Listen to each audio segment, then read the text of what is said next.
Tiada kata yang patut kita ucapkan selain rasa syukur atas nikmat Allah yang telah diberikan kepada kita semua, yang mana pada hari ini kita masih sempat bertemu di tempat ini dalam rangka melaksanakan kegiatan calon guru penggerak angkatan 10, yaitu aksi nyata modul 14 diseminasi budaya positif yang dilaksanakan oleh teman kita Andruddin SPD. Pun tak lupa pula, marilah kita kirimkan salam dan salawat atas junjungan Nabiullah Muhammad sallallahu alaihi wasallam, Nabi yang menjadi uswatun hasanah bagi kita semua, Nabi yang menjadi suri teladan bagi kita semua.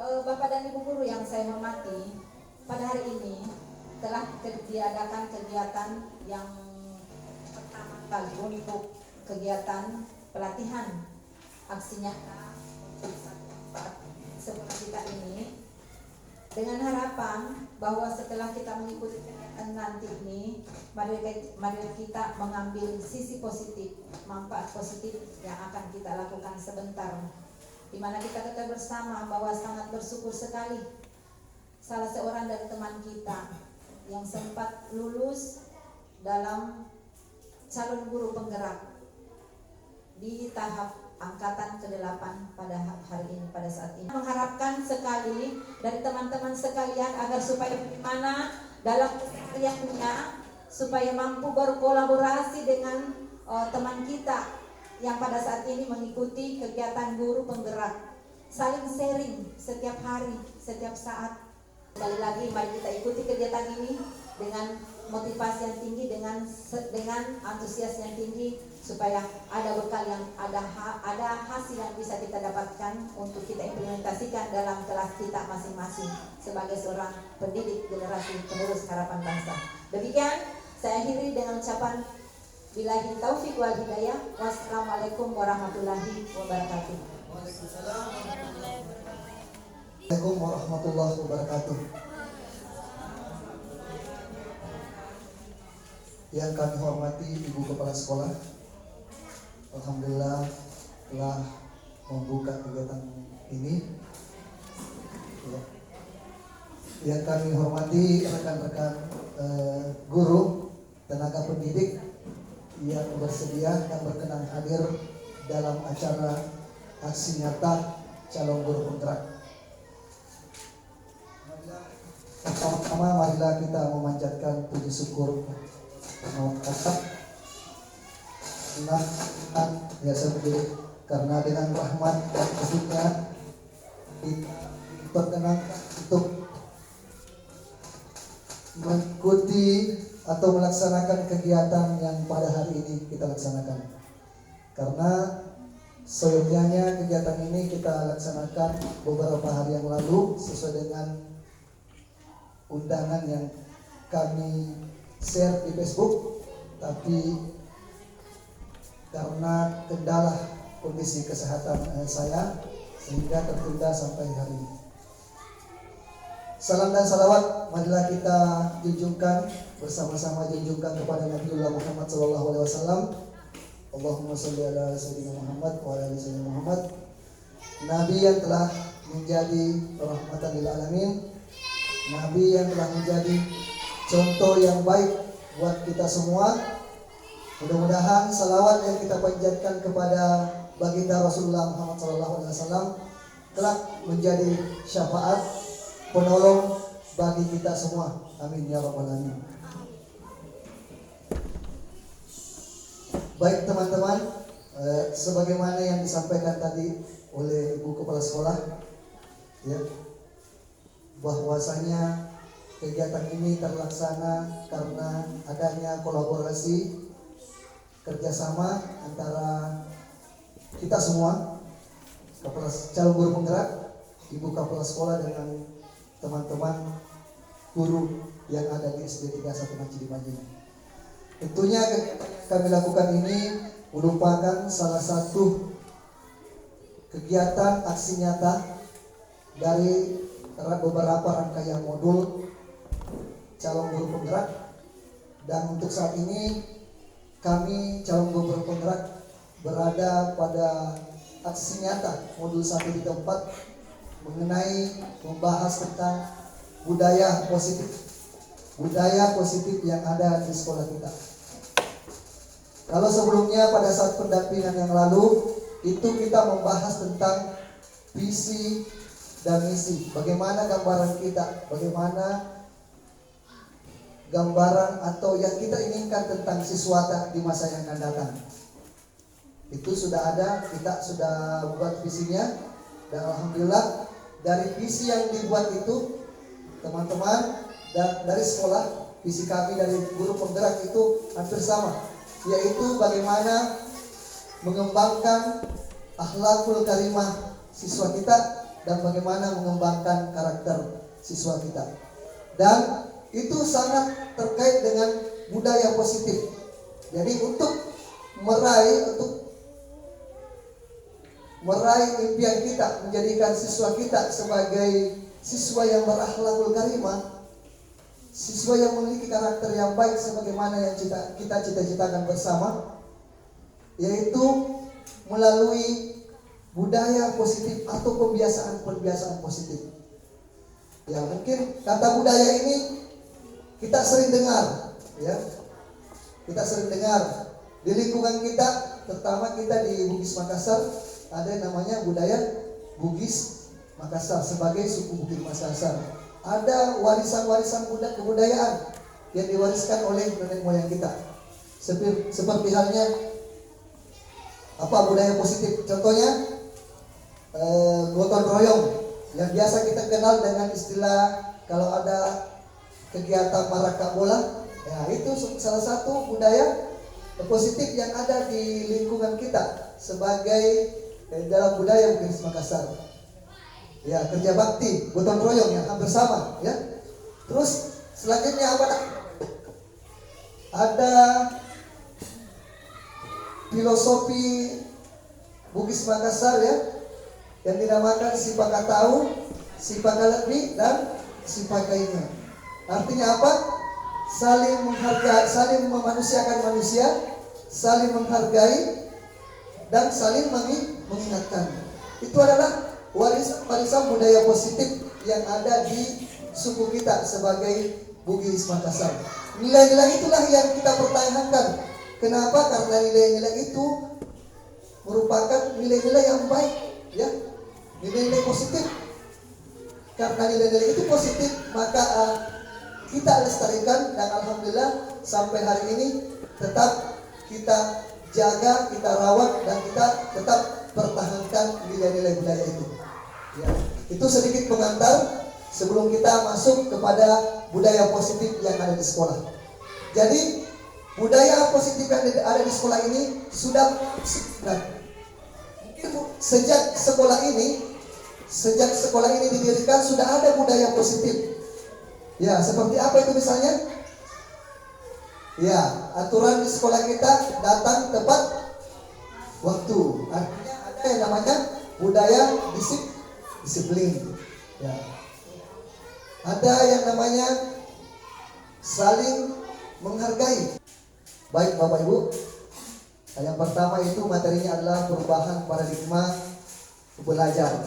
Sebelum kita lanjut supaya kegiatan ini lebih semangat, ya, saya ingin mengecek dulu. Mudah-mudahan kesiapan kita untuk mengikuti materi ini dengan melakukan ice breaking. Ya. Ice breaking yang pertama itu kalau saya katakan pagi, tepuk 1 kali. Ketika saya katakan siang, tepuk 2 kali. Ketika saya katakan sore, tepuk 3 kali.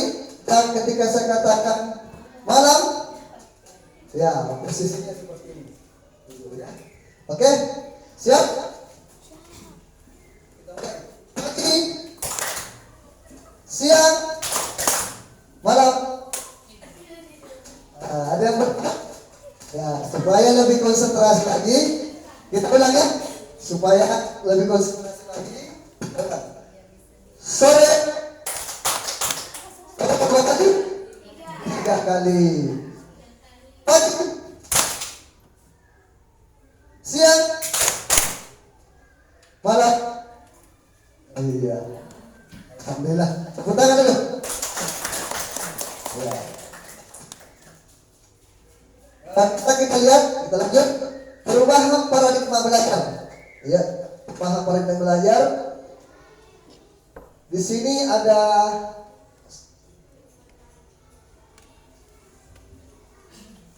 2 guru ya. Kegiatannya cobalah buka diperankan oleh guru A dan B. Ya, cobalah buka. Jadi ada yang ingin dibuka. Ada yang ingin dibuka. Guru A mengambil secari kertas, lalu menuliskan sebuah rahasia besar. Dan guru A tersebut menggenggam dengan sekuat tenaga kertas tersebut. Jadi ada 2 guru, ya kita sebut guru sini ada 2 guru. Insyaallah sebentar mudah-mudahan bisa diperagakan. Guru A dan guru B. Guru A ini mengambil sebuah kertas lalu menuliskan rahasianya. Ada rahasianya yang tidak ingin diketahui oleh orang lain, tapi dia tulis dalam kertas tersebut. Lalu dia genggam kertas tersebut dengan kuat, ya. Akan tetapi guru B dengan segala kekuatan mencoba membuka. Dengan segala kekuatannya dia mencoba membuka dengan cara yang pertama membujuk guru A, yang kedua merayu guru A, yang ketiga memberikan imbalan kepada guru A, dan yang keempat paksaan. Ya. Di sini mungkin saya minta 2 orang teman guru bisa Ibu Anti dan Ibu Ita. Ya. Ibu Ita ada kertas mungkin bisa ini. Ya. Ada kertasnya. Ya, ada rahasianya Bu Ita. Yang ditulis, silakan tulis rahasia tak Bu Ita.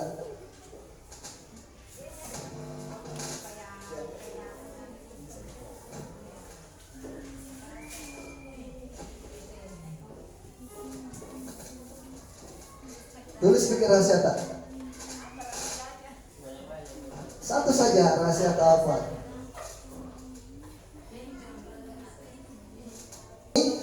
Digenggam dengan keras, ya. Akan tetapi, ya digenggam. Pada saat menuliskan rahasianya, Ibu Ita ini, Ibu Anti kepo, ingin tahu apa rahasianya Bu Ita ini yang ya genggam dengan keras, ya. Ya, silahkan naik ke depan. Bisa?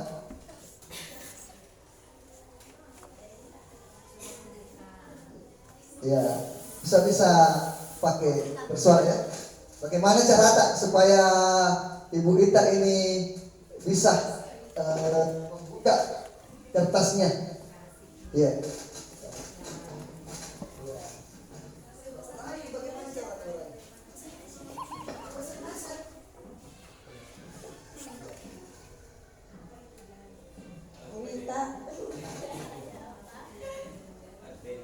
Apa yang dipegang? Secari kertas. Apa isinya? Rahasia guru. Guru siapa? Masalah apa? Masalah diri saya. Boleh saya tahu? Kalau rahasia itu privasi, tidak boleh ditahu orang. Bagaimana kalau sebentar pergi di kopi dulu? Ya bisa. Kasih lihat Mbak. Tidak mau.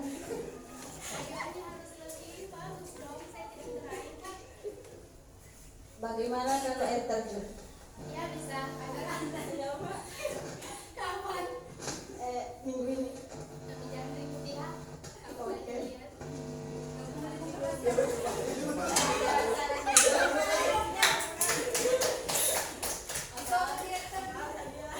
Ya, itu gambaran ya. Belajar, kita melihat tadi ada Ibu Ita yang punya rahasia. Ya, tapi dengan bujukan rayuan dari Ibu Anti, dia luluh. Ya, ada orang yang cepat luluh dan ada orang yang memegang rahasia itu. Biar dirayu bagaimana?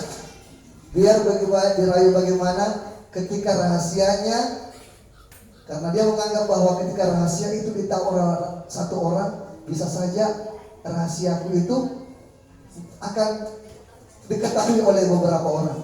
Ya, kita lihat di sini. Jadi Ibu Ita ini sebenarnya yang memegang kendali terhadap dirinya adalah dia sendiri. Jadi begitu pula dengan siswa kita yang memegang kendali terhadap diri siswa itu adalah diri siswa sendiri. Ya, walaupun kita sudah merayu, walaupun kita sudah mengarahkan, ya, tetap posisinya yang memegang kendali adalah dirinya sendiri.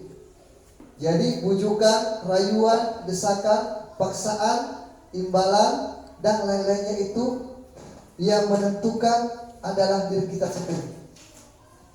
Jadi yang kita kontrol sebagai seorang pribadi atau seorang guru adalah diri kita sendiri. Dr. Glaser meluruskan miskonsepsi tentang kontrol. Ya, murid, yaitu ilusi. Ilusi ini guru mengontrol murid. Betul tidak? Guru mengontrol murid. Ilusi, penguatan positif menguatkan karakter. Ilusi, kritik dan membuat merasa bersalah menguatkan karakter. Membuat merasa bersalah menguatkan karakter atau tidak? Ya, misalnya ada siswa yang datang terlambat, kita membuat dia merasa bersalah dengan seharusnya kita datang jam sekian, seharusnya itu menguatkan karakter atau tidak? Ya, itu kita sebentar akan. Terus ilusi, orang dewasa memiliki hak untuk memaksa. Kita lihat guru mengontrol murid. Ilusi guru mengontrol murid, pada dasarnya kita tidak dapat memaksa murid untuk berbuat sesuatu jikalau murid tersebut memilih untuk tidak melakukannya. Seulang lagi, pada dasarnya kita tidak dapat memaksa murid untuk berbuat sesuatu jikalau murid tersebut memilih untuk tidak melaksanakannya. Mungkin melaksanakan menurut tapi dalam hatinya permusuhan terbentuk. Ya, jadi ilusi juga ya, ketika hak orang dewasa itu mampu memaksa. Lanjut ya. Tapi kalau yang kurang jelas, bisa dipertanyakan sambil saya melanjutkan. Ini kita lihat tadi stimulus respon bisa yang pertama itu ada dua tabel di sini, yaitu stimulus respon dan terkontrol. Stimulus respon ini yang kita anggap seperti ini, padahal dalam terkontrol sebenarnya seperti ini. Misalnya realitas kebutuhan kita sama. Realitas kebutuhan kita sama sebagai seorang guru, padahal realitas kebutuhan kita berbeda.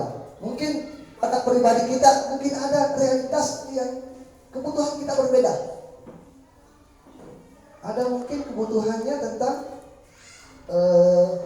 ekonomi, ya. Tapi di satu sisi orang itu merasa cukup kepada ekonomi, tapi dia membutuhkan kebahagiaan di tempat yang lain. Yang kedua, stimulus respon, yaitu semua orang melihat hal yang sama. Jadi pandangan kita tidak sama semua. Akan tetapi dalam terkontrol setiap orang memiliki gambaran yang berbeda. Begitu juga dengan siswata. Kita sebagai guru, sebagai pemimpin pembelajaran di dalam kelas. Jadi kita itu guru sebagai pemimpin juga. Yang kita pimpin adalah murid-murid kita yang ada di dalam kelas. Jadi murid kita itu memiliki pandangan yang berbeda. Memiliki pandangan yang berbeda atau respon yang berbeda. Mungkin kita menganggap suatu murid memiliki respon seperti ini. Akan tetapi sebenarnya dia memiliki respon yang berbeda terhadap sesuatu. Kenapa? Karena kita dilahirkan memiliki karakter yang berbeda, memiliki potensi yang berbeda, dan lahir dari keluarga yang berbeda. Sedangkan anak yang lahir dari rahim yang sama, ya, pada saat jam yang sama, alias kembar, itu bisa saja memiliki potensi karakter yang berbeda. Jadi setiap orang itu memiliki gambaran yang berbeda.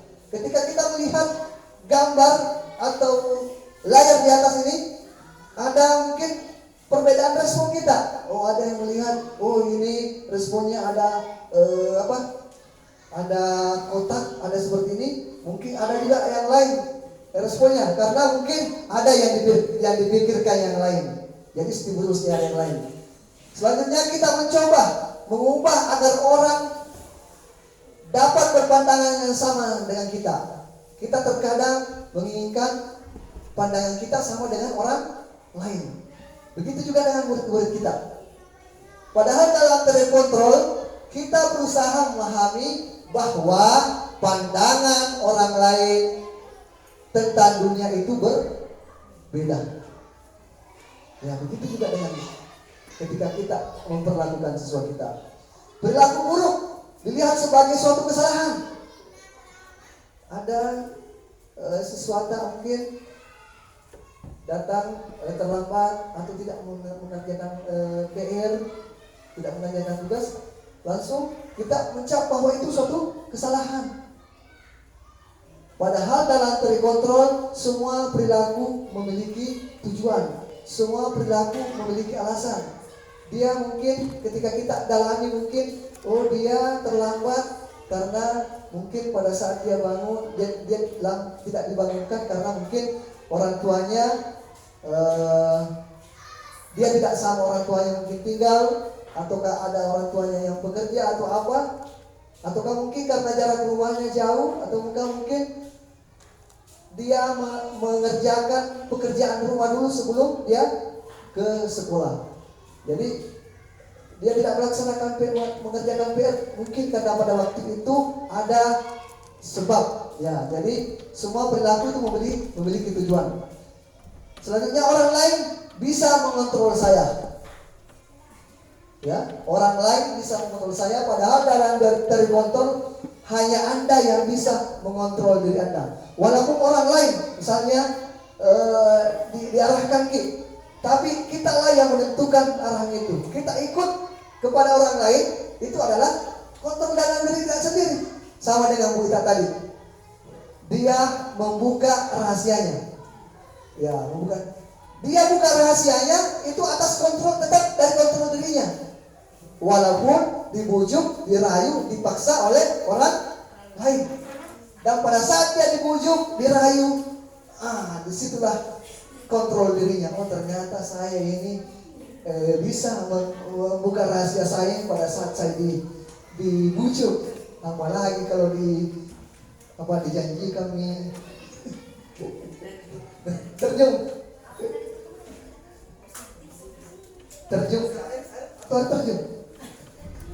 asalnya kita terjun, Bu. Terjun ya. Pemaksaan ada pada saat bujukan gagal. Pemaksaan ada pada saat bujukan gagal. Dalam terkontrol, kolaborasi dan konsensus menciptakan pilihan-pilihan baru. Kolaborasi yaitu bekerja bersama, dan konsensus dapat menciptakan pilihan-pilihan baru. Ya, ini perubahan paradigma ya. Paradigma itu adalah perubahan cara pandang kita. Ya, ini kita lihat stimulus respon. Ini stimulus respon adalah kondisi kita sekarang. Nah, setelah kita mengetahui tentang trend control, kita berada di sebelah yang diinginkan, dan tujuannya itu adalah kita berada di sebelah kanan, yaitu kita setelah berubah. Ya, Stephen R. Covey mengatakan, ubahlah bagaimana Anda melihat dunia, bagaimana Anda berpikir tentang manusia, ubahlah paradigma Anda, skema pemahaman dan penjelasan aspek-aspek tertentu tentang realitas. Dan untuk mengubah ini semua, itu disampaikan tadi oleh Ibu adalah memulai dari diri. Ya. Baik, itu materi yang pertama tentang paradigma. Mungkin sebelum saya lanjut, ada yang ingin disampaikan atau ingin ditanyakan, boleh kita menjelaskan sambil bertanya, boleh? Ataukah saya lanjut sebentar, Bapak Ibu bertanya, boleh? Tapi ketika ada yang ditanyakan, boleh Bapak Ibu menyelah. Oke? Siapa tahu jangan terus ada yang kita tanyakan lupa nantinya. Terus disiplin positif dan nilai-nilai kebijakan universal. Nah, kita bisa lihat Bapak Ibu, di sini ada pertanyaan. Apakah Bapak Ibu guru setuju dengan pernyataan ini? Silahkan dijawab. Silahkan dijawab ya. Pertanyaan pertama, hukuman dapat mendisiplinkan anak. Ya atau tidak? Dapat atau tidak? Tidak. Iya. Ibu, ketika diberikan hukuman, ada anak yang melakukan kesalahan, diberikan hukuman. Apakah hukuman yang kita berikan itu dapat mendisiplinkan? Anggaplah dia datang terlambat atau dia tidak melaksanakan mengerjakan PR, itu kan pelanggaran disiplin. Apakah pelanggaran disiplin itu ketika diberikan hukuman dapat mendisiplinkan anak-anak tersebut? Tergantung dari hukumannya. Ya, terima kasih Pak atas kesempatan yang diberikan. Pertanyaannya di sini, hukuman apakah dapat mendisiplinkan anak? Memberikan hukuman perlu juga kita terapkan. Akan tetapi tidak selamanya hukuman itu bisa membentuk anak-anak kita menjadi orang yang disiplin. Jadi tidak semua hukuman itu bisa membentuk anak-anak menjadi disiplin. Karena kenapa? Terkadang dengan memberikan hukuman bahkan semakin membentuk anak itu menjadi seorang yang keras kepala. Jadi dalam hal ini memberikan hukuman atau memberikan sesuatu kepada anak itu kita harus memberikan hukuman yang bersifat positif, yang tidak menyiksa atau tidak membuat anak itu merasa dihukum, tetapi membuat anak itu merasa bahwa saya ini dilatih untuk bagaimana supaya bisa kembali menjadi disiplin sesuai dengan harapan dan kemauan daripada Bapak dan Ibu guru. Ya, terima kasih. Jadi terima kasih. Bahwa hukuman dapat mendisiplinkan anak itu tergantung dari hukumannya. Jadi hukumannya itu bersifat positif, bisa mendisiplinkan. Menurut Ibu Kepala Sekolah dan Ibu Ita, ini pertanyaan ini sejalan dengan pertanyaan kedua, yaitu pemberian hukuman dengan hal positif seperti membaca atau membersihkan halaman sekolah dapat meningkatkan disiplin. Ya, sama ya, mungkin. Yang ketiga, kita tampung dulu jawabannya. Kita lihat setelah ini. Yang ketiga, memberikan penghargaan dapat meningkatkan motivasi belajar atau tidak? Ya, silakan Bu.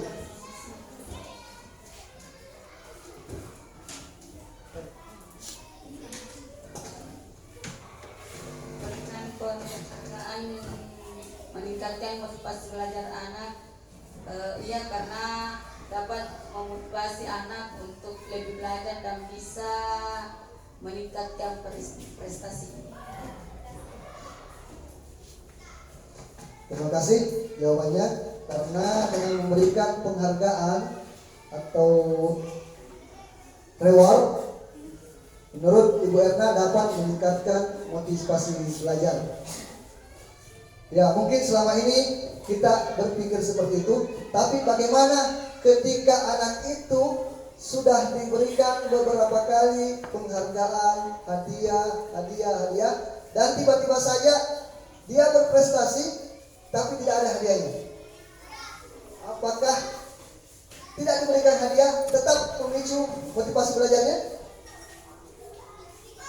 Karena akan mengakibatkan yang namanya efek ketergantungan. Dia selalu ingin diberikan hadiah. Begitu juga dengan hukuman disiplin.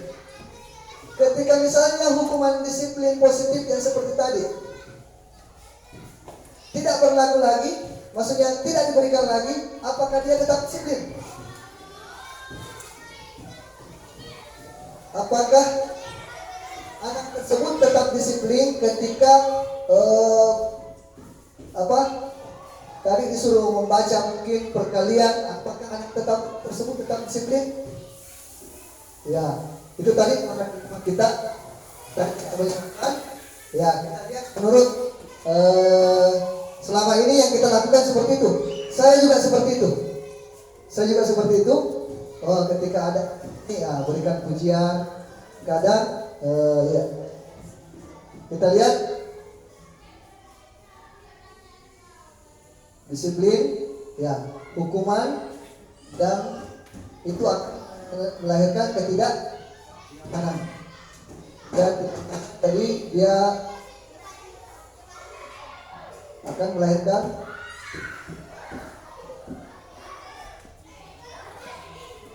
ya. Jadi di sini mengontrol diri, disiplin itu pemberian hukuman dan ketidaknyamanan itu ada tanda kali, ada tanda kali. Berarti tidak dibenarkan. Yang dibenarkan adalah mengontrol diri untuk memilih tindakan yang benar. Mengontrol diri untuk memilih tindakan yang benar. Insyaallah sebentar ada materinya. Bagaimana mengontrol diri untuk memilih tindakan yang benar. Jadi di situ ada kata memilih.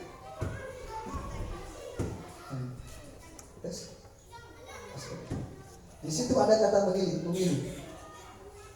Memilih tindak benar untuk tidak mengulangi kesalahannya. Tadi namanya sebentar restitusi. Diberikan keyakinan kelas. Setelah keyakinan kelas sebentar dan divalidasi tindakannya, dan itu akan memilih tindakan yang benar untuk tidak melakukan kesalahannya. Yang mana tindakan yang benar ini, memilih ini bermuara pada motivasi intrinsik. Jadi yang kita inginkan di sini ketika anak tersebut memilih, ada motivasi dari dalam dirinya yang harus ditumbuhkan kepada murid untuk berperilaku sesuai dengan nilai-nilai kebijakan universal. Jadi saya tidak mengatakan tadi ini ya, tapi ini ada cara baru bagaimana kita memberikan pilihan kepada anak tersebut supaya anak tersebut memiliki motivasi dari dalam dirinya untuk melakukan perilaku yang sesuai dengan nilai-nilai kebijakan. Apa itu nilai-nilai kebijakan universal? Yang pertama, sifat sikap dan positif ini dalam satu payung. Sikap sifat dalam satu payung. Nah, inilah yang nilai-nilai kebijakan inilah yang melahirkan profil pelajar Pancasila. Ya, mungkin sudah kita terapkan di sekolah kita. Ada 6 profil pelajar Pancasila. Apa yang pertama lagi itu tadi? Apa?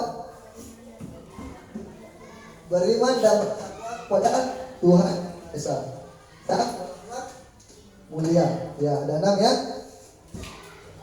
Mandiri, gotong royong, berkenekaan global, berpikir kritis. Ya, kritis dan kreatif.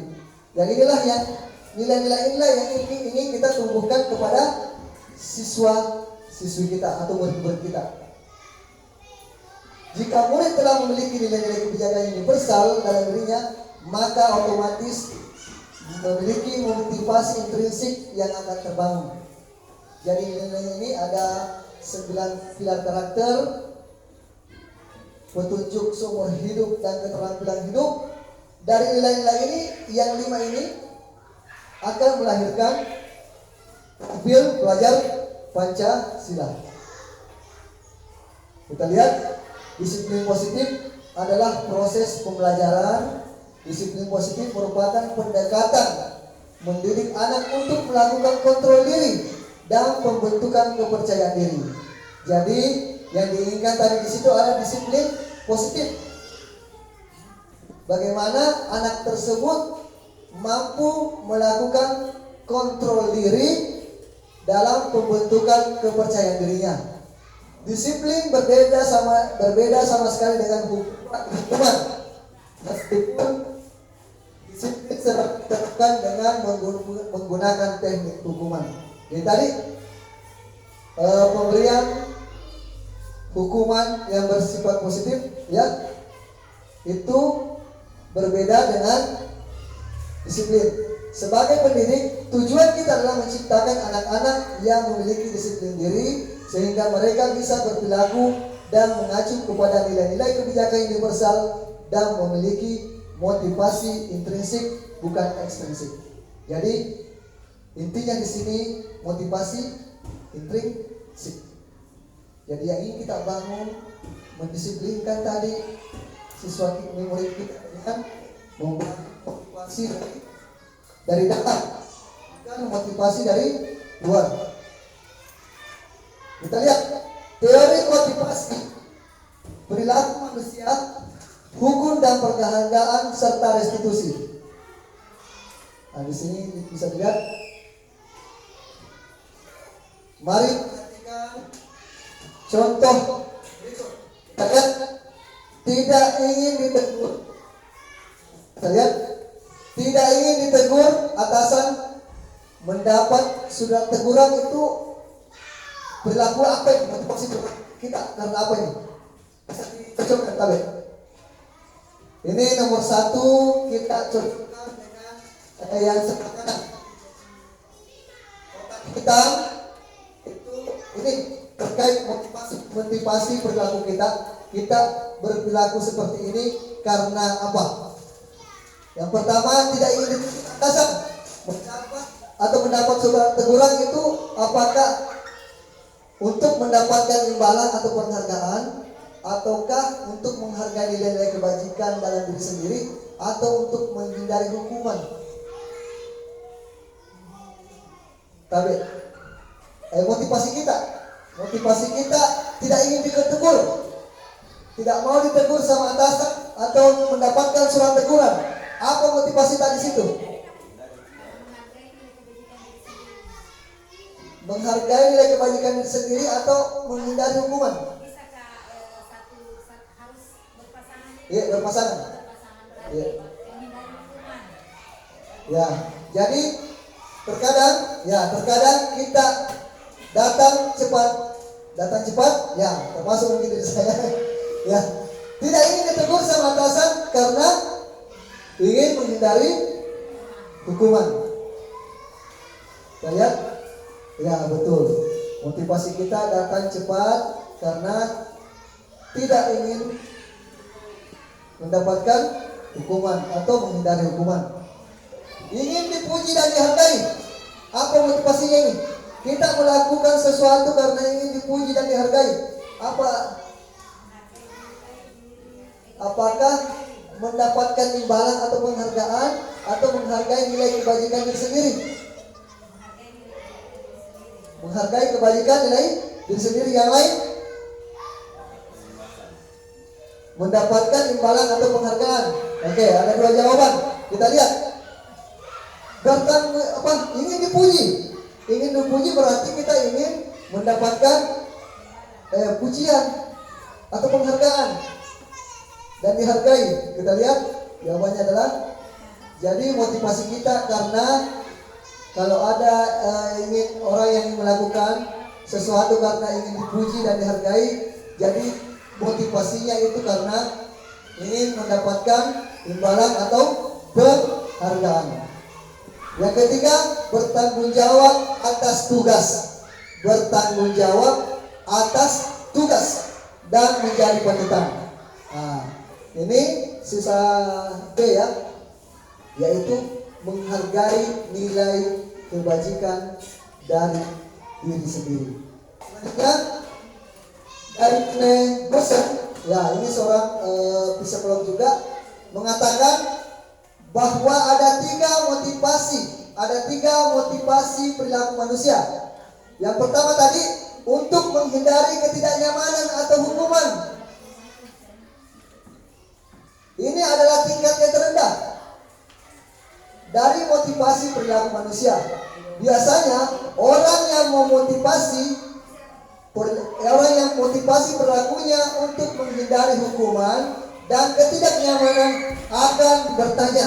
Ya, pertanyaannya kita lihat kamera ini, apa yang akan terjadi apabila saya tidak melakukannya? Apa yang terjadi kalau saya melanggar?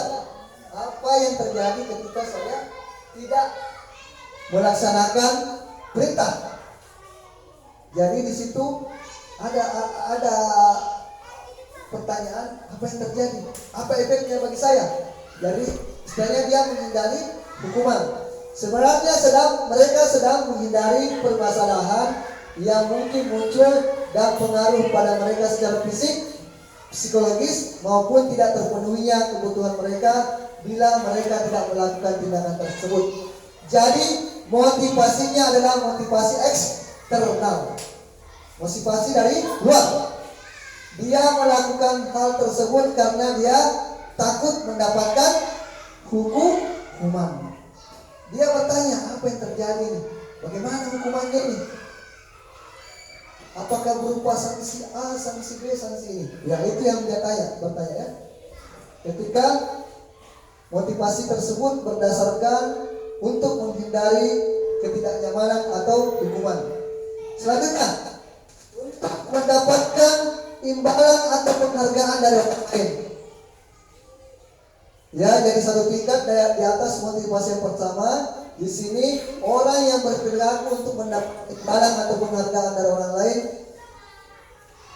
mereka akan bertanya, apa yang akan saya dapatkan? Oh, kalau saya melakukan seperti ini, apa yang saya dapatkan ya? Jadi motivasinya juga ini bersifat eksternal. Dan motivasi yang ketiga yaitu untuk menjadi orang yang mereka inginkan dan menghargai diri sendiri dengan nilai-nilai itu. Kita percaya bahwa ya, ada nilai-nilai disiplin atau ada nilai-nilai positif, budaya positif yang ada di sekolah kita ini. Misalnya siswa datang tepat waktu, itu adalah nilai-nilai positif. Dan kita percaya semua. Dan orang yang seperti ini memotivasi dirinya akan bertanya, akan menjadi orang yang seperti apa apabila saya melakukannya. Apa manfaatnya atau seperti apa saya ketika saya melakukannya. Mereka akan Melakukan sesuatu karena nilai-nilai mereka yakini dan hargai. Jadi ada nilai-nilai yang mereka yakini dan hargai, dan mereka melakukannya karena mereka ingin menjadi orang yang bernilai. Jadi ada mereka melakukannya karena mereka ingin menjadi bernilai, dan motivasi ini dilakukan bukan karena faktor eksternal, tapi faktor dari dalam dirinya. Oke, selanjutnya kita lihat hukuman, konsekuensi, dan restitusi. Ya, kita bisa lihat di sini, kita bisa baca tindakan guru. Ya, ini kita lihat ini hukuman, konsekuensi, atau restitusi. Yang pertama, mencatat 100 kali di buku kalimat, saya tidak akan malas lagi. Itu hukuman atau konsekuensi? Apa bu? Hukuman. Saya tidak akan malas lagi. Konsekuensi. Konsekuensi atau hukuman. Kalau ketika disuruh di Sparta, ketika dia malas, saya disuruh sekali. Tulis, saya tidak akan malas lagi. Saya tidak akan malas lagi. Saya tidak akan malas lagi. Hukuman atau konsekuensi? Hukuman. Kalau konsekuensi ada akibat ya, ada akibat dari sesuatu yang disepakati. Hukuman, ya betul. Lari mengelilingi lapangan basket 2 kali karena terlambat datang ke sekolah. Konsekuensi atau hukuman?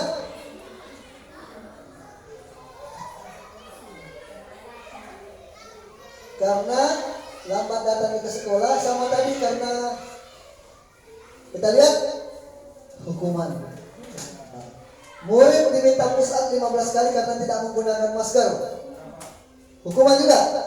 Ya, betul. Mengganti kertas teman yang telah dicoret-coret. Ya, kertas temannya dicoret-coret. Menangis kasihan. Pak, Bu, si A ngecuri kertasku. Ya, itu adalah konsekuensi.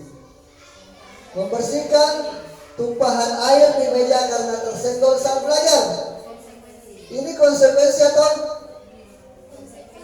Iya, betul, konsekuensi.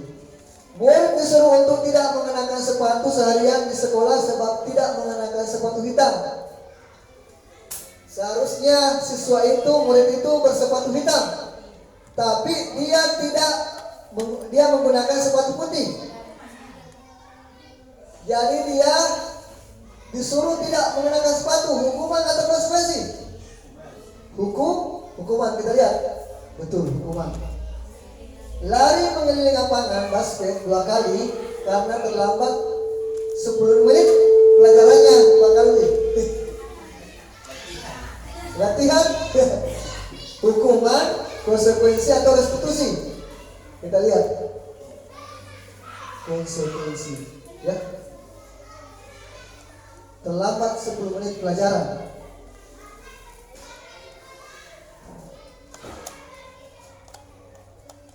Ya, oke.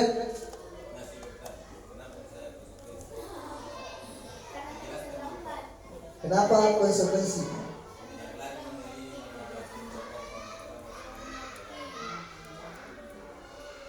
Konsekuensi karena dia terlambat mengikuti pelajaran. Terlambat datang ke sekolah. Ini, coba. Ini memberikan hukuman, memberikan.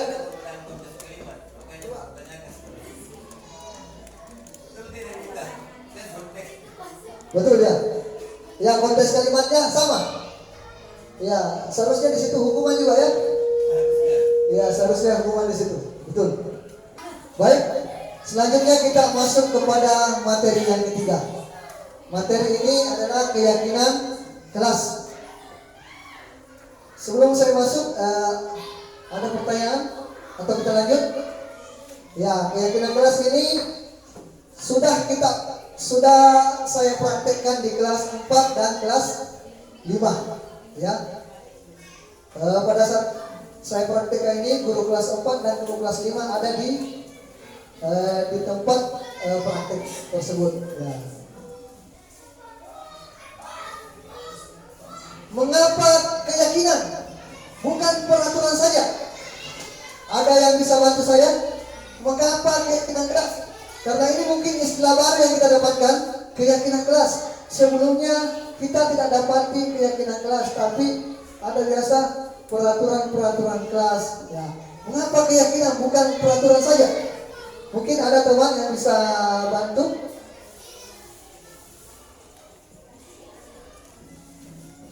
Ya, kenapa? Karena keyakinan dibuat rame-rame oleh siswa, bukan cuma guru yang membuatnya. Seperti itu. Peraturan guru saja yang membuat. Kalau keyakinan itu di kelas saya, setiap siswa saya bagikan kertas, terus dia menulis keyakinan kelas apa. Jadi disepakati bersama-sama, bukan cuma satu orang guru. Ya, tepuk tangan dulu. Buat. Jadi betul sekali apa yang dikatakan Ibu. Kalau peraturan itu dibuat oleh yang membuat peraturan tanpa meminta pandangan kepada orang yang melaksanakan aturan. Misalnya, pemerintah membuat aturan, DPR membuat aturan itu tanpa meminta pandangan kepada masyarakat, dia bisa membuat aturan. Itulah yang dikatakan aturan pemerintah atau enggak ya.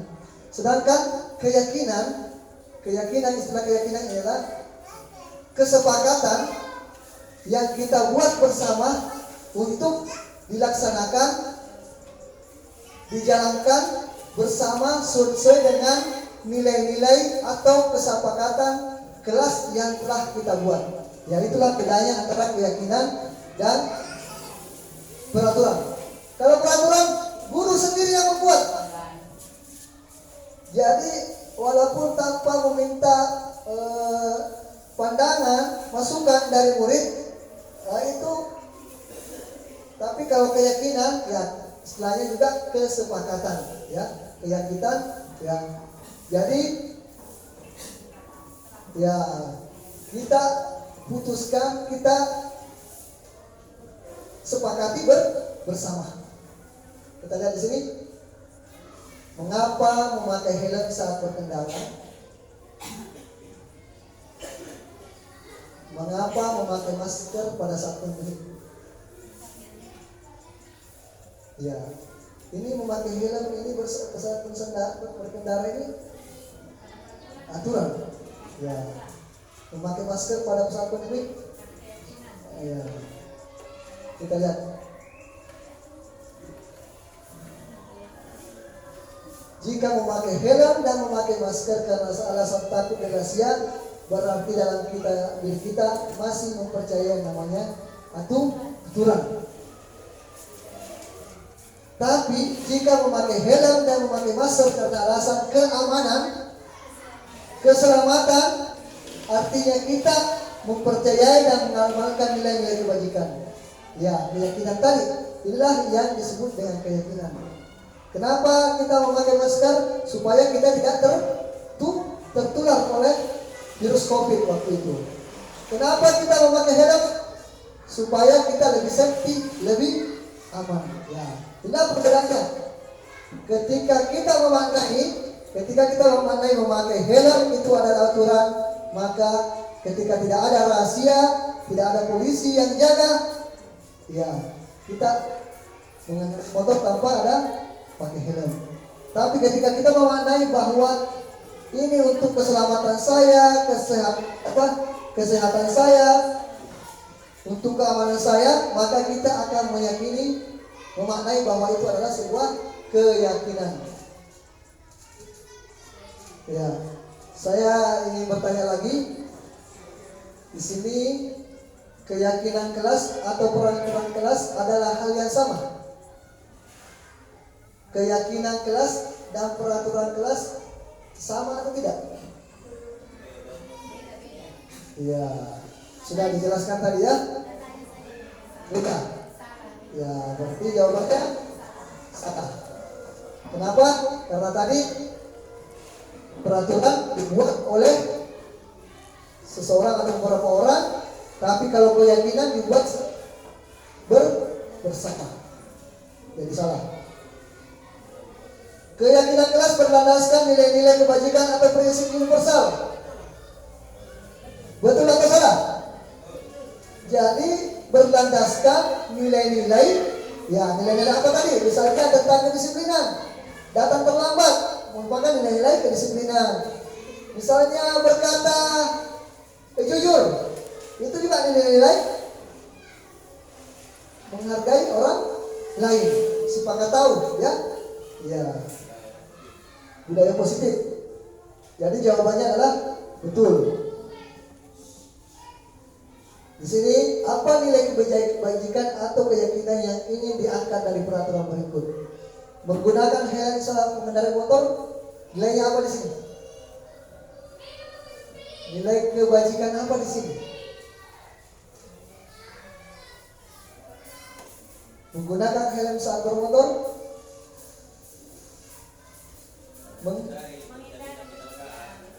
menghindari terlibat. Artinya keselamatan.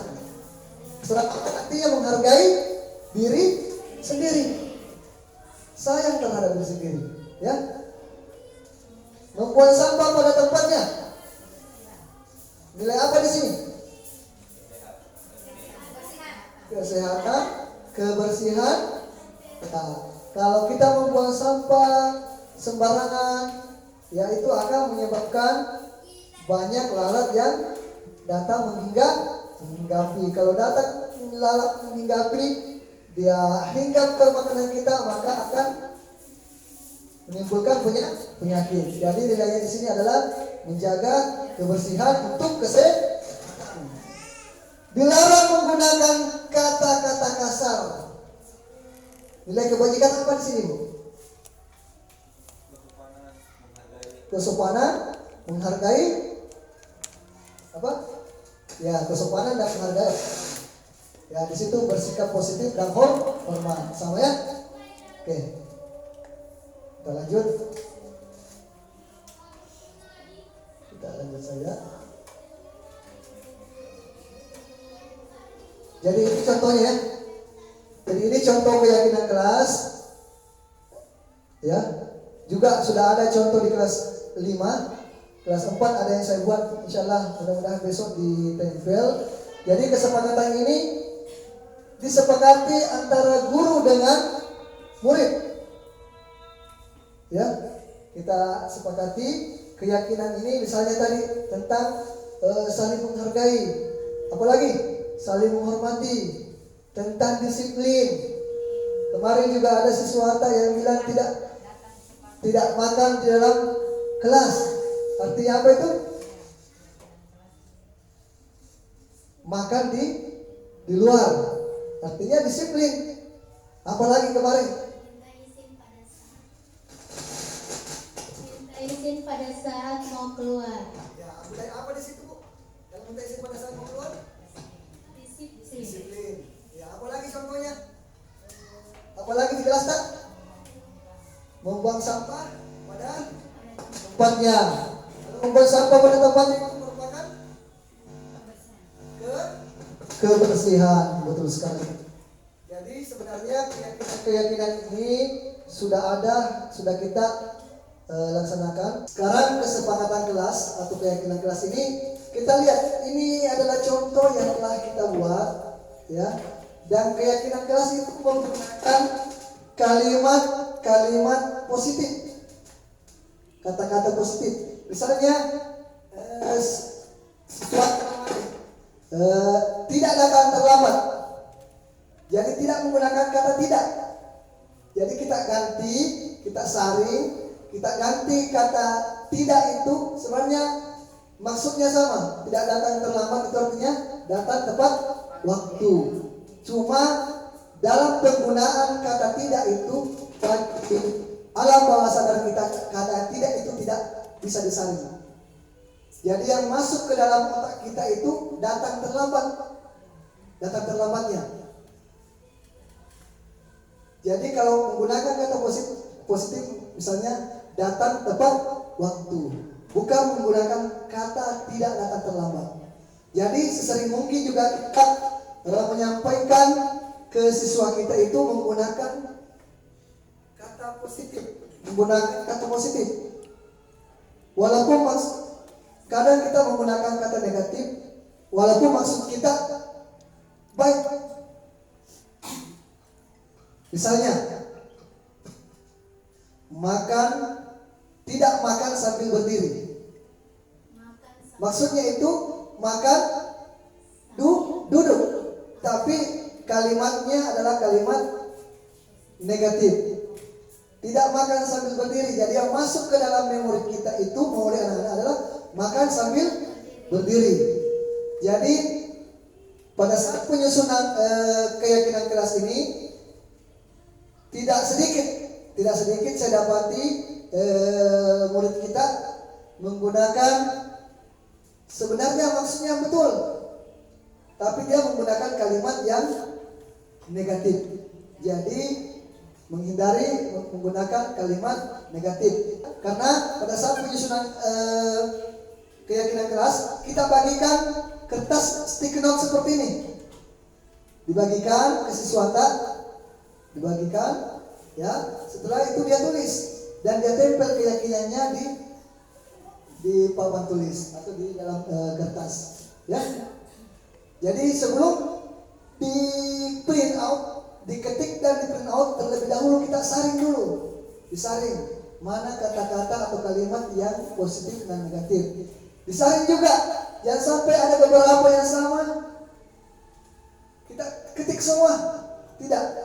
Kita saring yang mana kalimat atau keyakinan kelas yang hampir sama, kita satukan. Jadi misalnya tentang tidak datang tepat waktu. Nah, misalnya ada juga siswa mengatakan makan sambil duduk, ya. Itu kita saring, ya. Kita saring, satukan, lalu kita buat seperti ini. Ada tentang ketertiban, ada tentang berdoa, menjaga kebersihan sekolah. Ada juga itu siswa tidak membuang sampah sembarang tempat. Artinya membuang sampah pada tempat sampah atau menjaga kebersihan kelas. Ya, inilah keyakinan kelas yang disepakati, dan apa yang kita sepakati dengan siswa itu, maka ketika kesepakatan kita itu diibaratkan janji, ya, yang kita sepakati. Biasanya kalau kesepakatan kelas itu, mereka akan merasa bahwa ini saya tulis, ini yang saya ini. Karena kemarin itu pada saat kesempatan kelas, ada yang siswa bilang, tulisanku itu. Tulisanku itu bertempel Bapak. Ya, jadi dia merasa memiliki. Ya, merasa memiliki terhadap aturan atau keyakinan itu. Ya, oke.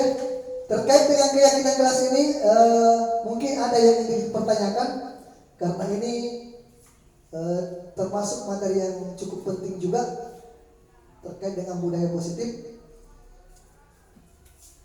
Siapa tahu ada kendala dalam penyusunan atau pembuatan keyakinan kelas, bisa kita pertanyakan. Dan keyakinan kelas ini juga bisa kita buat keyakinan sekolah. Ya, keyakinan sekolah inilah yang menjadi keyakinan bersama seluruh warga sekolah. Oke, lanjut. Kita lanjut ke materi berikutnya. Kebutuhan dasar manusia. Apa kebutuhan dasar manusia ini? Tentu kita sebagai manusia itu memiliki kebutuhan. Apa kebutuhan dasar kita? Contohnya, murid yang bernama Rian selalu datang terlambat ke sekolah.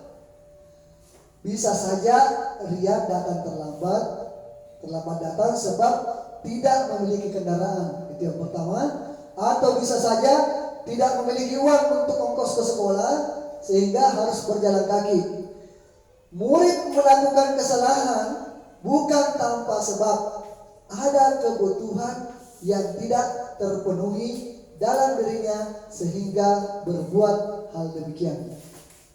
Jadi murid kita melakukan keyakinan kelas itu karena ada kebutuhannya, kebutuhan dasarnya yang tidak terpenuhi. Bisa saja tadi dia datang terlambat karena tidak ada yang antar. Tidak ada misalnya rumahnya jauh, tidak ada uangnya untuk sewa angkot. Maka dia jalan kaki. Ya, itu salah satu contohnya.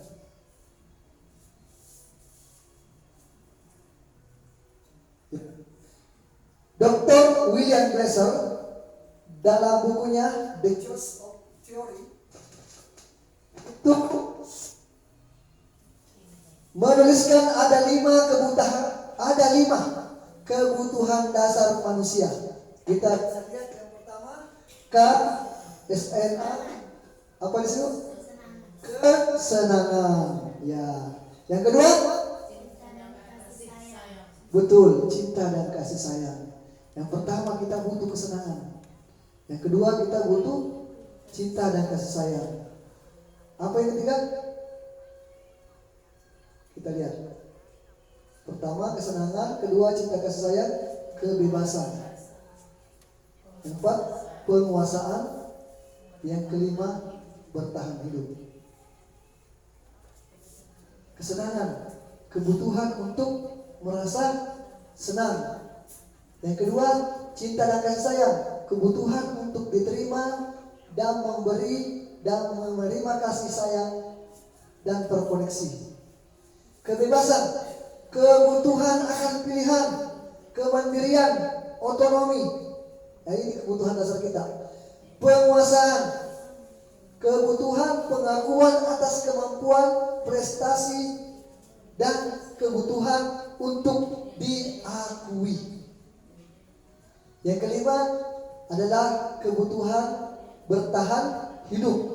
Kebutuhan fisiologis, misalnya rasa lapar dan haus, serta kebutuhan psikologis atau rasa aman. Jadi inilah 5 dasar kebutuhan manusia.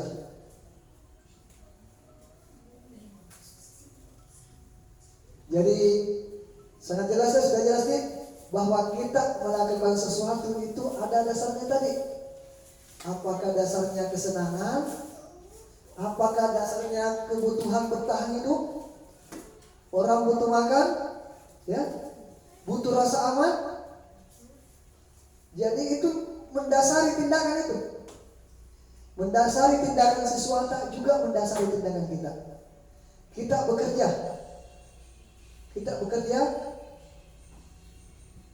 Itu ada dasarnya. Untuk memenuhi apa? Kebutuhan psikologis, supaya kebutuhan makan kita terpenuhi, ya. Ada juga melakukan sesuatu untuk penguasaan, untuk menunjukkan pengakuan prestasinya, untuk diakui. Nah, biasanya begini, yang sudah memiliki kebutuhan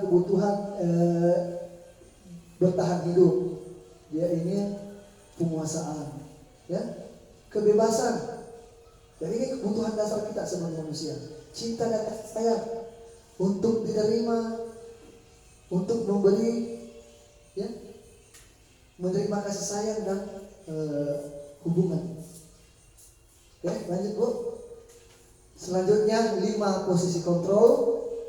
5 posisi kontrol ini sebagai seorang guru, kita sebagai guru, itu tugasnya adalah untuk memberikan pengajaran, untuk memberikan pendidikan kepada anak-anak. Dalam melakukan pengajaran, memberikan pembelajaran, memberikan pendidikan kepada anak-anak ada 5 posisi kita. Nah, kita lihat yang mana posisi kita di sini.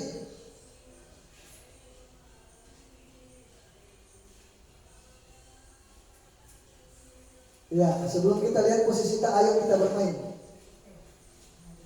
Coba lihat, Tabe. Yang pertama, patuhi aturan saya. Awas kamu. Posisinya apa di sini? Biasanya ketika kita mengeluarkan kalimat seperti itu, apa yang kita sebagai apa di sini?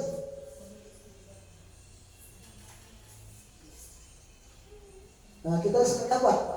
Apakah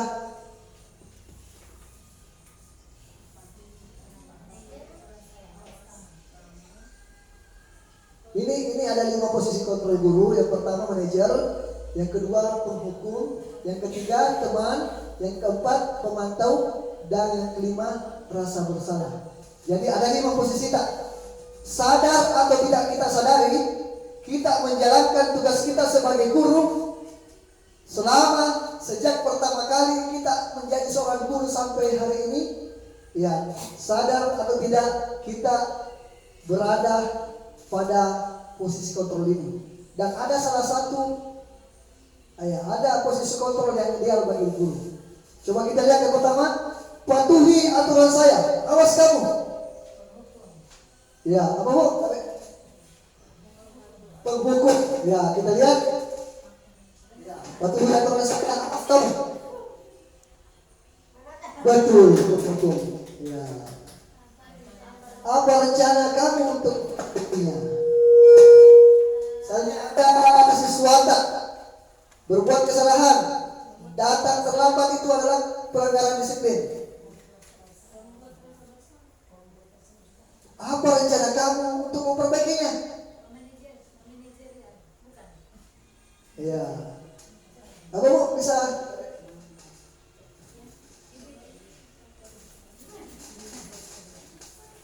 Ya betul. Kita lihat manajer.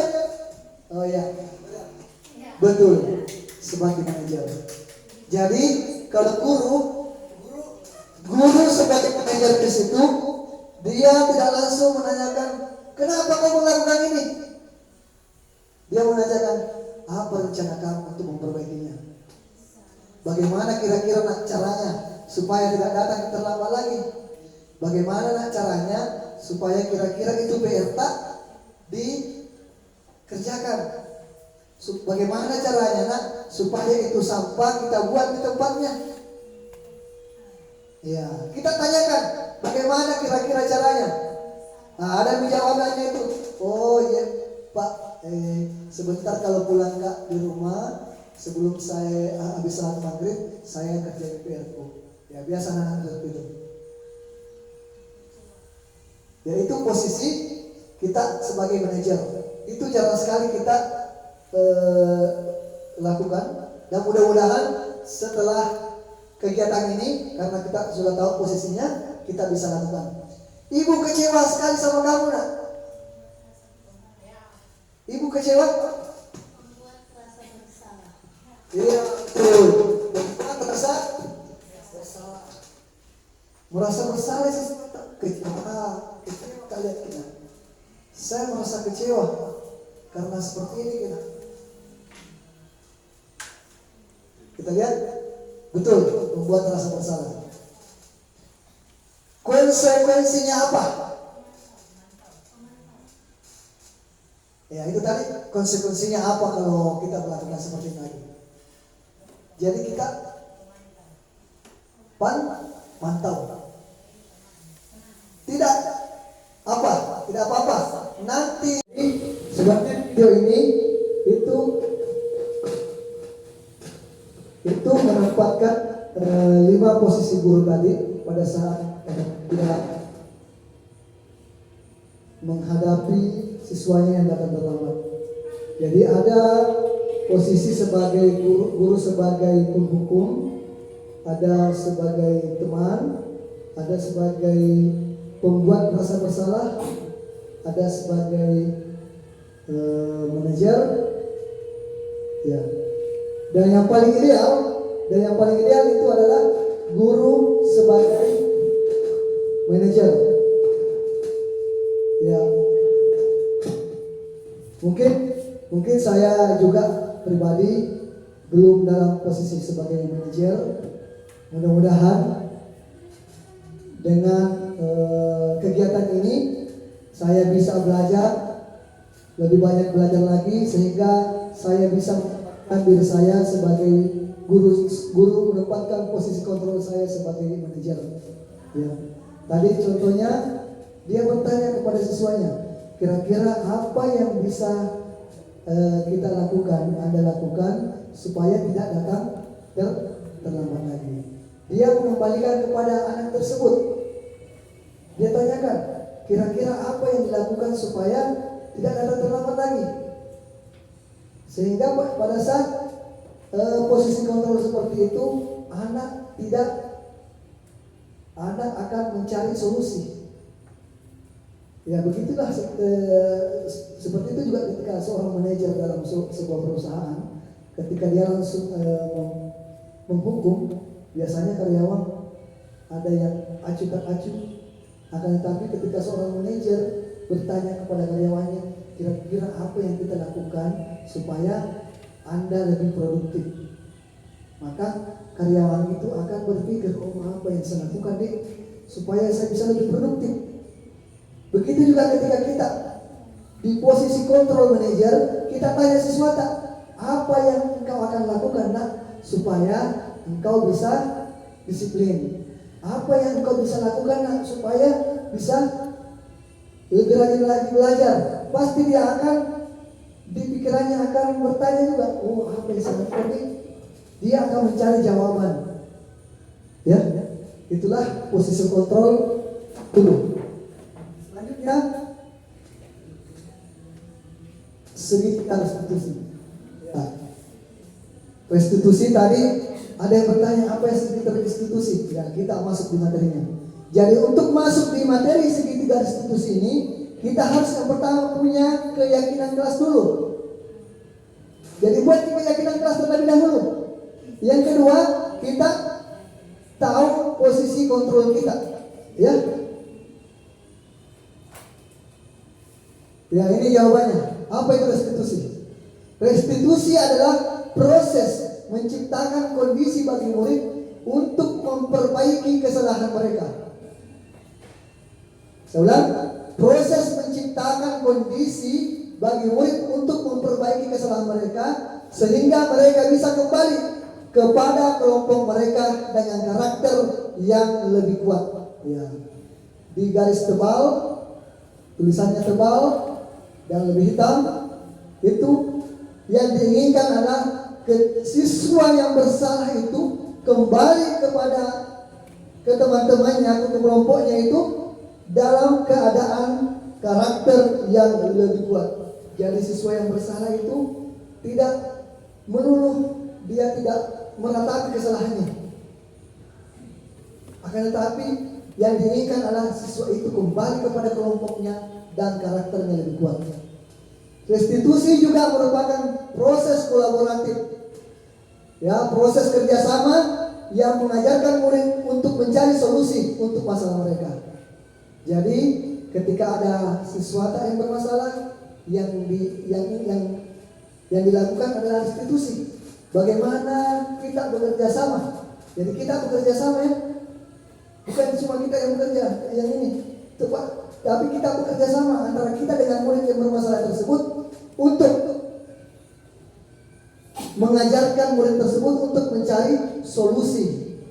Ya, untuk mencari solusi. Jadi dia berpikir bagaimana solusinya dan membantu murid tersebut berpikir tentang arah seperti apa yang mereka ingin menjadikan tujuan.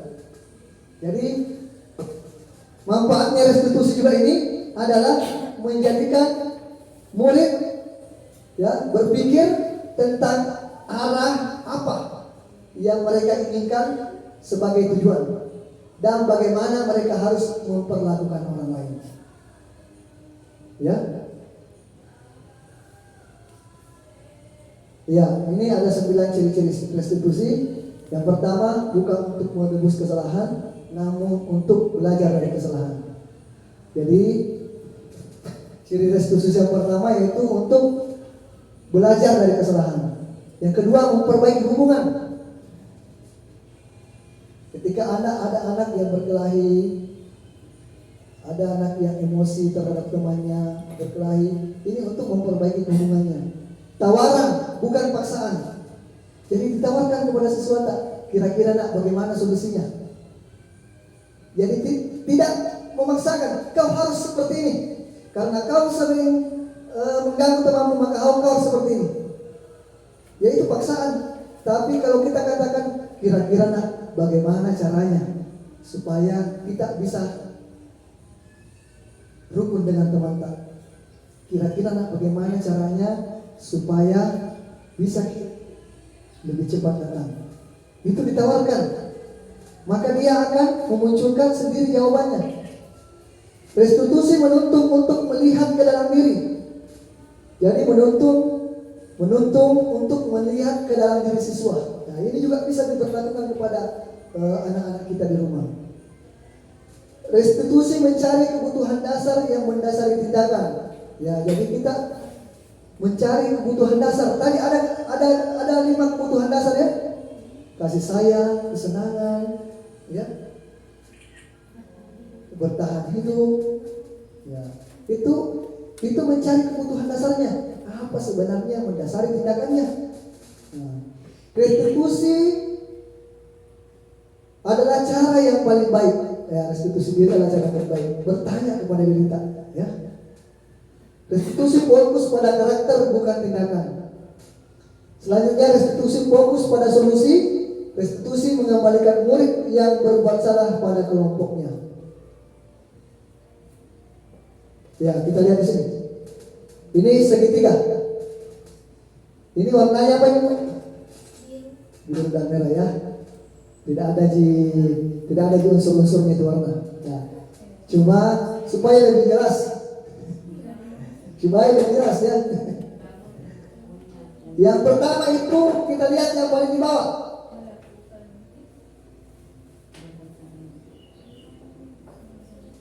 Kita lihat bahwa menstabilkan identitas.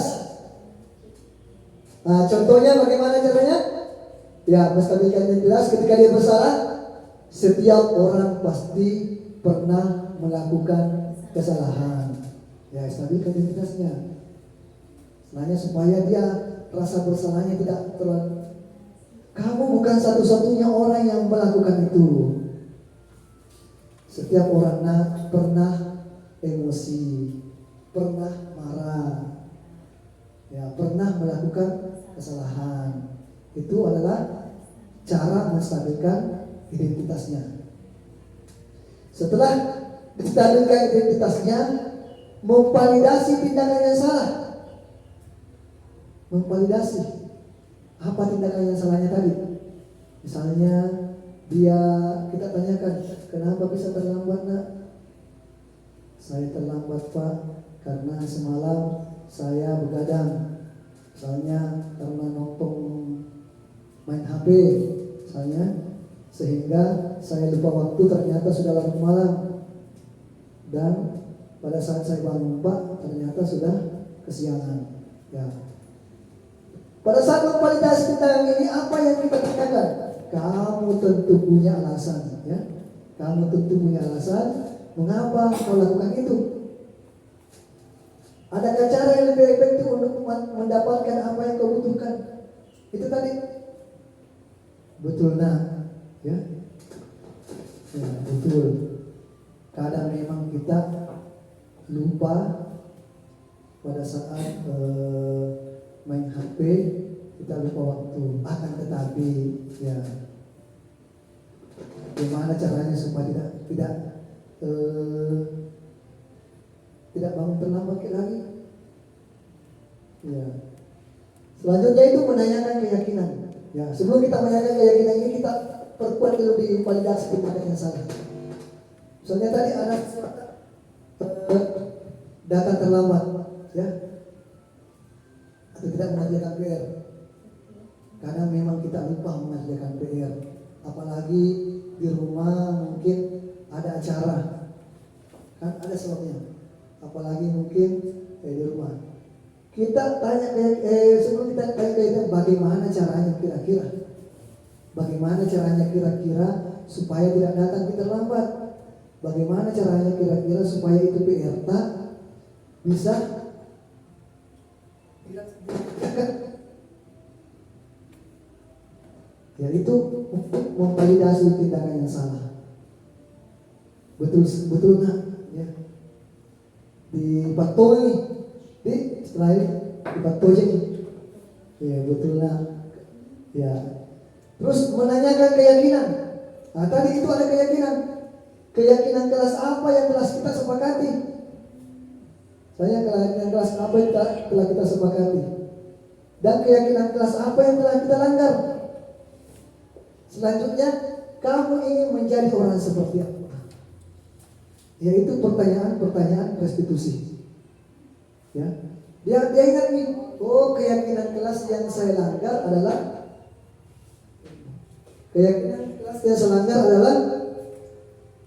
disiplin. Kita tanya, disiplin itu orang disiplin itu bagus atau tidak?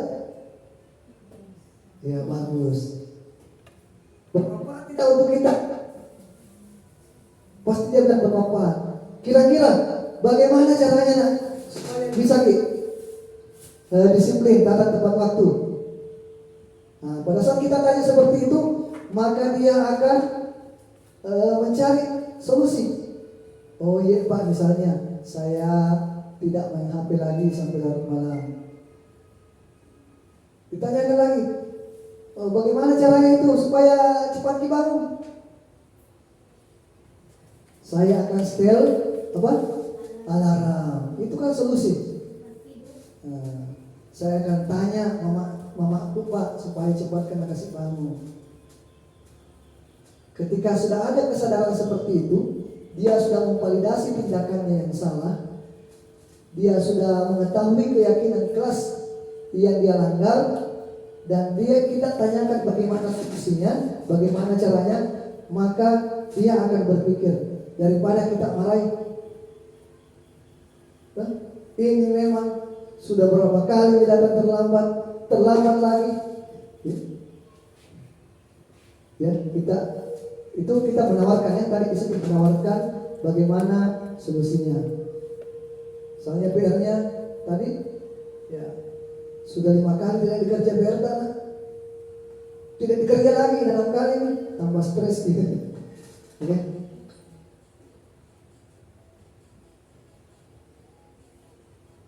Nah ini tahapannya ya. Yang pertama, soalnya tadi di bagian segitiga itu sampai tahapannya pertama itu menstabilkan identitas. Tujuannya untuk mengubah identitas anak yang gagal karena melakukan kesalahan menjadi orang yang sukses, dari merasa sedih, emosi hingga mampu menggunakan fungsi nalarnya atau rasionalnya. Contohnya, berbuat salah itu tidak apa-apa. Saya juga pernah berbuat kesalahan seperti itu. Saya akan solusi, bukan siapa yang salah. Ya. Paling tidak validasi tindakan yang salah. Yang kedua, proses untuk memahami kebutuhan apa yang sedang berusaha dipenuhi oleh murid. Bukan berarti menguatkan tindakan yang salah. Tidak dikuatkan tindakan yang salah, tapi proses untuk memahami kebutuhan. Tadi ada kebutuhan dasar. Namun di sini lebih menguatkan pemahaman kita akan alasan dari murid melakukan tindakan tersebut. Contoh responnya, kamu pasti punya alasan melakukan hal itu. Kamu boleh mempertahankan sikap itu, tapi kamu harus menambahkan sikap yang baru. Misalnya tadi ada siswa berkelahi. Kenapa berkelahi? Karena dicontek PR-nya. Atau karena apa tadi alasan itu? Karena bukunya dicoret-coret sehingga dia marah. Dia langsung nabrak itu temannya. Kita tidak boleh langsung menyalahkan tindakan itu. Akan tetapi kita validasi tindakannya. Ya, kamu punya alasan. Ketika Pak Guru juga ketika Pak Guru juga dicoret-coret atau dicontek atau di apa, Pak Guru juga melakukan hal yang sama. Nah, tapi alangkah baiknya ya ada tindakan positif yang kita tambahkan. Kadang-kadang ada yang marah langsung memukul, ada marah langsung memukul. Jadi kita kurangi tindakan negatifnya itu dan menambahkan tindakan positif. Menanyakan keyakinan kelas. Proses di mana murid menghubungkan dirinya dengan nilai kepercayaan. Pertanyaannya, nilai apa yang kita percaya? Apa keyakinan kelas kita? Ya, ditanyakan keyakinan kelas tak? Selanjutnya, mudah-mudahan bisa terputar ini.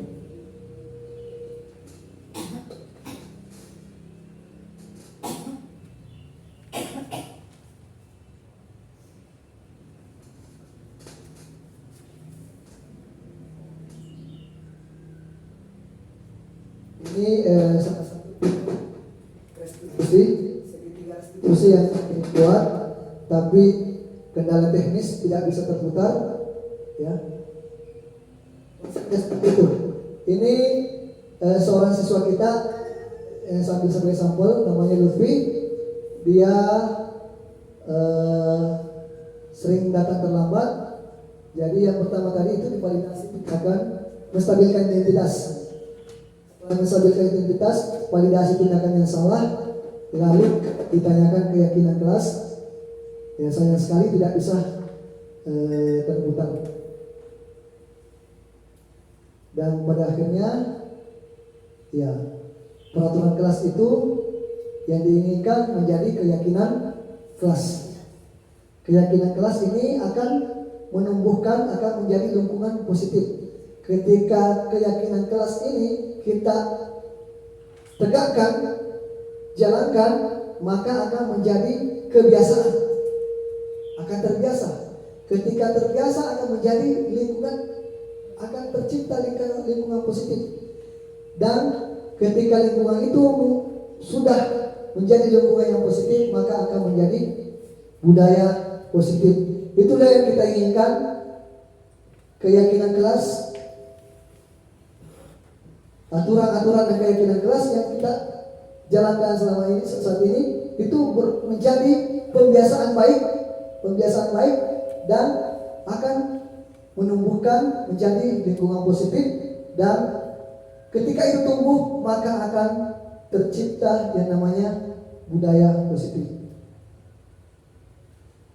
Ya. Kesimpulan, yang pertama itu membentuk budaya sekolah dengan berfokus pada kebutuhan murid dan pertumbuhan karakter positif bukanlah hal yang mudah.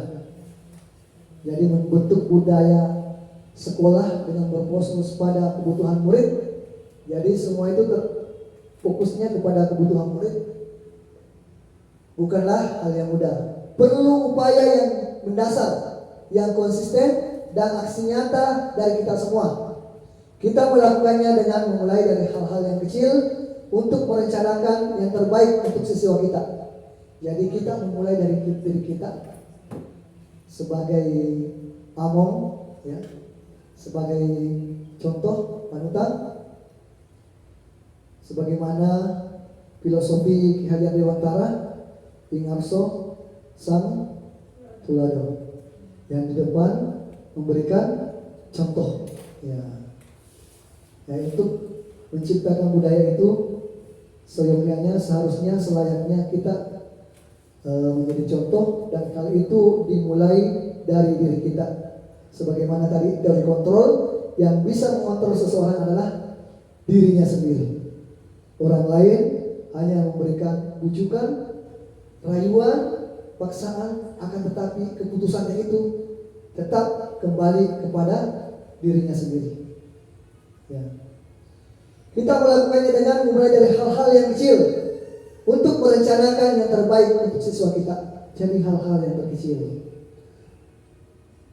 Maka berdiri temannya setan, ya, kita berikan contoh. Mungkin sampah membuang sampah pada tempatnya atau bisa. Bukan hanya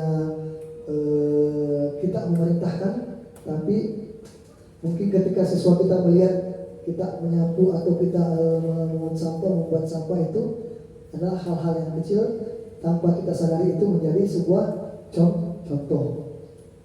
Selanjutnya, buah dari kerja keras kita bisa kita langsung tidak bisa kita langsung raih hasilnya, namun dapat terlihat ketika murid yang kita bertumbuh menjadi orang yang sukses di pekerjaannya. Jadi hasil dari yang kita upayakan saat ini hasilnya tidak langsung, tetapi kita lihat nanti ketika murid-murid kita bertumbuh dengan budaya positifnya, dengan sukses di pekerjaannya, kehidupannya di masyarakat, ya, di lingkungannya, sebagai warga negara, sebagai warga negara masyarakat baik. Itu yang kita inginkan. Murid-murid kita nanti mudah-mudahan mereka menjadi murid atau warga negara yang baik, warga masyarakat yang baik, dan mereka baik juga di lingkungan pekerjaannya. Ya. Terima kasih. Sebelum saya tutup, mungkin dari kegiatan kita ini ada yang ingin dipertanyakan, atau ada yang ingin direfleksikan, atau ada yang kita ingin ditambahkan, karena mungkin apa yang saya sampaikan ada beberapa hal yang kurang. Jadi ya, kalau begitu saya ucapkan terima kasih banyak kepada teman-teman, kepada ibu kepala sekolah. Terima kasih atas waktu yang diluangkan untuk mengikuti kegiatan kami. Mudah-mudahan, atau ada yang mau disampaikan? Ya, serius. Ya.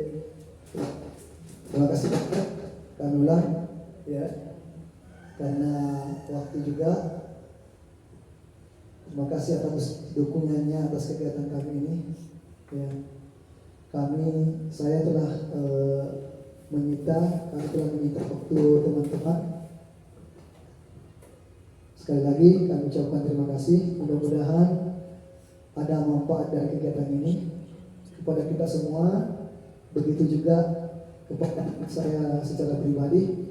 Dan tentunya manfaatnya ini adalah untuk diri kita sendiri dan untuk murid-murid kita. Mudah-mudahan kita bisa aplikasikan di kelas kita masing-masing. Mudah-mudahan kita bisa aplikasikan di lingkungan sekolah kita dan di kehidupan kita sehari-hari. Billahi taufiq wal hidayah. Assalamualaikum warahmatullahi wabarakatuh.